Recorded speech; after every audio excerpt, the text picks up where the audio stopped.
It all began on a rainy Friday night, the kind of night when the world seems too quiet, and the hum of loneliness echoes louder than usual. I was scrolling through my laptop, replying to emails and browsing forums, when I stumbled upon an unfamiliar message in my chat history. It was in a chat room I'd barely used, one of those relics from my early internet days. I hadn't visited it in years. The message read, "Did you think we wouldn't find you? Reply if you want to know the truth." I blinked, confused. The timestamp was from earlier that day, yet I hadn't logged into this account in years. My heart raced as I scanned the other messages in the chat history. Nothing seemed out of place until now. I considered ignoring it, but curiosity has always been my fatal flaw. My fingers hovered over the keyboard as I hesitated. Then, against my better judgment, I replied, "Who is this? What truth?" The response came instantly, as if they were waiting. "You already know who we are. Don't play dumb. Check your closet." My blood ran cold. The closet was just across the room, its wooden doors closed but looming ominously in the dim light of my desk lamp. I tried to dismiss the message as a prank. Maybe someone hacked my account. But the sheer immediacy of the response made it feel personal. I decided to check. My hands trembled as I walked toward the closet and pulled it open. Inside was nothing unusual: shirts, jackets, and a shoebox of old trinkets. Relieved, I sighed and went back to my desk. I typed, "Nice try. There's nothing in the closet." The reply came just as fast. "Are you sure? Look again." Every nerve in my body screamed at me not to look again, but I felt compelled. I returned to the closet, now half expecting something terrible. Slowly, I pushed aside my clothes and rummaged deeper. That's when I found it.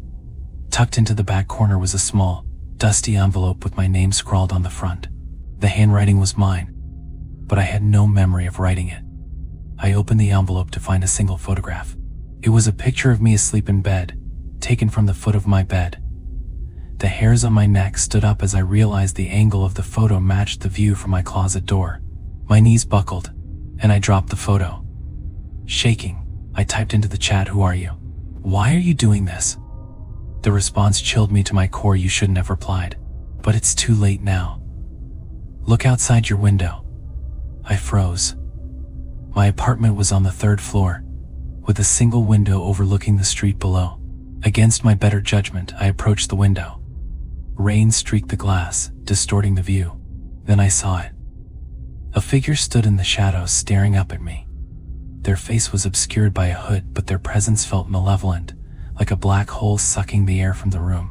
Before I could react, my phone buzzed. It was a text message from an unknown number. "Don't call the police. They can't help you." I barricaded myself in my bedroom, heart pounding as I scoured the internet for information. Could someone have hacked my account and set this up? Was this some kind of elaborate prank? The more I searched, the more I realized how impossible it all seemed. The photograph in the envelope haunted me. I racked my brain trying to remember if I had ever taken it, but it was futile. That was when I noticed something peculiar. The background of the photo wasn't my current apartment. It was my childhood bedroom. The memories came flooding back. My childhood home had always felt wrong. I used to have vivid nightmares about someone watching me from the shadows, but I'd written them off as childish fears.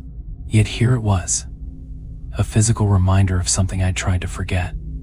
Desperate for answers, I replied to the chat again, "What do you want from me?" This time, the reply was longer. "It's not what we want. It's what you owe. You took something that wasn't yours, and now it's time to give it back." Confused, I typed back, "What are you talking about? I didn't take anything." The chat went silent for a moment before the final response came, "You don't remember, do you? But we do. Check under your bed." I didn't want to look. Every fiber of my being screamed for me to run, but where could I go? The figure outside was still there, unmoving. With trembling hands, I knelt by the bed and peered underneath. My fingers brushed against something rough, and I pulled it out, a small wooden box, locked tight with a rusted clasp. I didn't recognize it, but it felt familiar in a way I couldn't explain. Using a screwdriver, I pried it open. Inside was a single item, an old key. Memories flooded back like a dam breaking. I was 8 years old, playing in the woods behind my childhood home. I had stumbled upon a door buried in the ground, a door that shouldn't have been there. The key had been inside the lock, and in my childish curiosity, I had taken it, locking the door behind me. But I never opened it. My laptop pinged with a new message: "You locked us in. We've been waiting. Now, we're free." The air in the room grew icy, and the shadows seemed to stretch and writhe. The figure outside the window was gone. But now, there was a noise behind me. I turned to see the closet door creak open. Something stepped out. It wasn't human. Its limbs were too long, its eyes hollow and glowing faintly. It smiled, revealing rows of jagged teeth. Before I could scream, it whispered thank you for replying. The last thing I saw was its face descending upon me.